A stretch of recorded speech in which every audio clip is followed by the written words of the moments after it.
before I take the blade off, we're gonna have to put the correct attachment on the new blade. So there's a little button on the back here.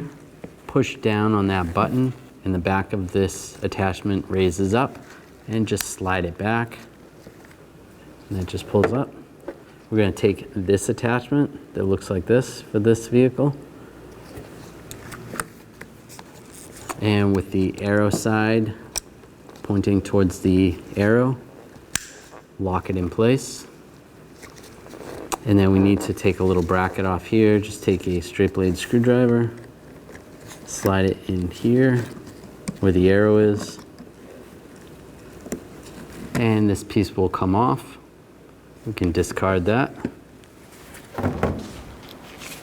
Grab the wiper arm, slide it up. And there should be 2 buttons on the side right here. If it seems like those buttons are not pushable, then the wiper arm might be already changed and it might be a different setup. Just grab the wiper arm and rock it forward.